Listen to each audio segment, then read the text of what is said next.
When the Chicago Bulls drafted Patrick Williams with the number 4 overall pick in 2020, a unique and remote draft due to the pandemic, most fans, including a lot in the media, were surprised by this selection as Patrick Williams leading up to the draft wasn't even close to being projected in the lottery in most mock draft boards. But in those final days leading up to the draft itself, Patrick Williams' stock quickly started to rise, and even though he still never really cracked the top 5 in most mock draft boards, the Bulls saw something in Patrick Williams, a young 19-year-old kid who was raw but had untapped potential with his ability to play on both ends of the floor, great size and athleticism, and so the Bulls took a risk, a gamble, on selecting Patrick Williams with the 4th overall pick. Now, while a lot of Bulls fans' reactions were mixed to this selection at the time, especially since a lot of us hadn't even heard of him until his name was called, we then saw some of his open runs shortly after the draft where he was cooking NBA players in a pickup game, looking smooth, looking poised, showing off his range and his bag of skills, and we quickly said, okay, we get it.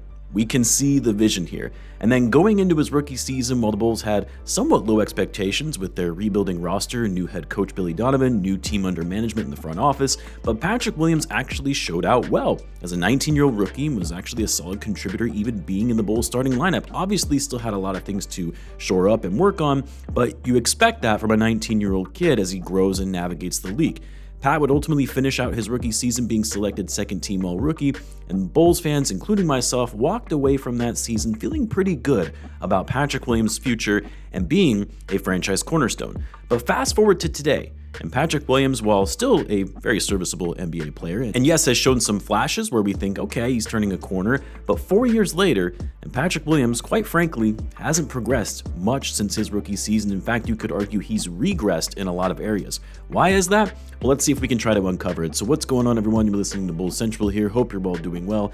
First of all, a quick shout out to all of you guys who still tune into the channel. Like, I know it's a hard time being a Bulls fan right now. There really isn't much to look forward to in watching some of these games, so appreciate you guys sticking with me through this time. And by the way, if you're not subscribed, like the content, that way you know where to find me if the Bulls do in fact turn things around. But anyway, Patrick Williams, recently on Twitter, there was some old highlight footage being resurfaced from the Chicago Bulls Twitter account of Patrick Williams in his rookie year. And so, of course, you had a flurry of debate, discussion, and discourse surrounding this, people noticing the stark contrast in Pat's play when he was 19 to what it is today. And it had a lot of people asking, what happened?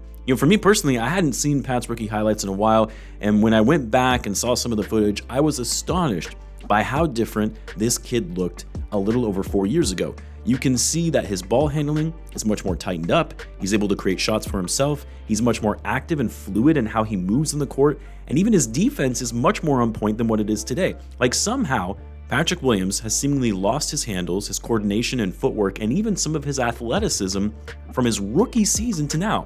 Like, how does that even happen? Dude is only 23 years old. He should now be entering his prime window and showing progress in all of these areas every season. And so I sat back and asked myself, how could this have happened? Because it's pretty rare for a player to lose all of these skills that they once possessed this early in their careers. Like, you expect players to maybe lose some of their talent going into their 30s, but not for a player who regressed from 19 going into his early to mid 20s. Now for Pat, I think it's for a lot of reasons, but there's really one big one, which I'll cover last. But one, his injuries, right? He missed most of his sophomore season, the season where the Bulls were actually good and Pat could have learned a lot from. He went down early in the season with that broken wrist, eventually came back towards the end of the year, but missed a good amount of time for a pretty significant injury. Then, of course, last season missed a good amount of time with that foot injury, and that injury, that whole situation was a little weird because if you remember, he was out for a few games, Bulls brought him back for a couple games, he didn't look right, and then the next thing we know, he's in a boot. He's initially given a timeline of a return where it's going to be a few weeks, which later quickly changes to, oh, he's actually going to need to have surgery and he's going to be out for the rest of the season, which leave it to the Bulls medical staff and not being transparent about what's actually going on and how serious a given injury is. And then Pat's recovery time extends into the offseason where he actually ends up not really working out that much with the guys over the summer and some of their informal practices. And even this season, Pat has had to take a couple games off due to that lingering foot injury. So that's one, injuries, and pretty substantial injuries. That's obviously going to impact a player's game and their overall development. Two, Pat got big. Like, the man bulked up quite a bit going from his rookie to sophomore year. He put on a lot of muscle, and yes, sometimes that can impact a player's overall movement and fluidity, or at least it takes the player a bit getting used to their new body when they were so used to being more agile before as a much more lean and skinnier player. And then of course, the other factor going into the second season and beyond, the Bulls pivoted as a team in their direction, where they were focused on building and developing their young players to accelerating their timeline and wanting to win now. It started with the Vucevic trade in 2021, but that really kicked into high gear in the summer of 2021 when the Bulls acquired DeMar DeRozan, Lonzo Ball, and Alex Caruso. The new front office wanted to make a name for themselves. They wanted to get this franchise back to relevance and start being a contender. Of course, we know they failed in that experiment, but by going this route, it severely impacted Pat and his overall development as a player because the Bulls quickly went from a rebuilding team that was going to prioritize his growth and development to, yeah, we want to do whatever we can to keep Zach Lavine happy so he doesn't leave in free agency, and we're going to try to win now. And with DeMar coming in, take Pat's primary position that he played in his rookie year at the 3, and now sliding him over to the 4, not only taking on a different position, but a different role and taking away some of his on-ball creation, taking away his overall touches in general when you have 3 of your primary scorers now in DeMar, Zach, and Vucevic. And now you saw Pat hanging out more in the corner, not really doing much to get himself involved. Still great on the defensive end, but his overall offense suffered. We talked about this before, but a lot of times it was almost like you didn't even realize Pat was on the court. And look, while I know it's easy to say, well, the front office and coaching staff really screwed up his development.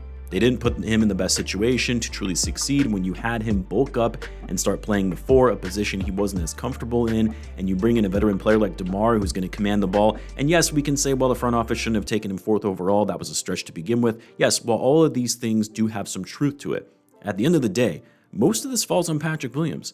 It's on Pat to better himself, to consistently be working on his game, building his confidence, being more active and aggressive and demanding the ball. Like, yes, the front office didn't do the best to set him up for success. Yes, the injuries he sustained in the early going of his career are unfortunate, but great players, they overcome that. They take on every obstacle and challenge head on and push it aside because they have that desire and motivation to be the best that they can be. I don't see that desire, that motivation, that drive from Patrick Williams. If anything, I see a very timid, passive, and a player who lacks the necessary confidence to get out of his head to take his game to the next level. And that's the biggest factor that I think has turned Patrick Williams into what we saw from his rookie season to what we see today. It's his confidence that's holding him back more than anything. He overthinks things when he's on the court, when he's trying to make an aggressive play and can't penetrate to the hoop, so he pulls it back out. He refrains from cutting to the basket because he doesn't want to get rejected at the rim or miss yet another dunk. He passes up on shots because more recently his shot hasn't been falling. His confidence right now is at an all-time low. And it doesn't help that there is a lot of pressure on him to perform, right? Like, the dude just signed a $90 million contract. Bro needs to start playing to that level. This is year 5. Bulls have pivoted back to a youth movement which is focused on players like him. They're not trying to win now anymore. This is your opportunity to succeed, and he's fumbling the ball, man. He's really blowing this. And I've got to be honest, I don't know that it's going to get much better for him from here on out. We talked about how this is a no excuses season for Pat. You got your contract, new team direction, more opportunity. And it's still the same Patrick Williams as before. And I would argue even worse. His numbers are down. He hasn't been that great on defense, which we could always sort of rely on for Pat. His usage is up, but his efficiency is way down. This is a player where, at his age and a new look roster, you would have expected for him to have somewhat of a breakout season, and it just isn't there. And now it's getting to the point where the Bulls need to start taking a hard look inward and ask themselves whether or not Patrick Williams is going to be a part of this team's long-term future, because it's starting to look bleak at the moment. I would love to hear what you guys think, though. You let me know in the comments. As always, be sure to subscribe, and I'll see you in the next one.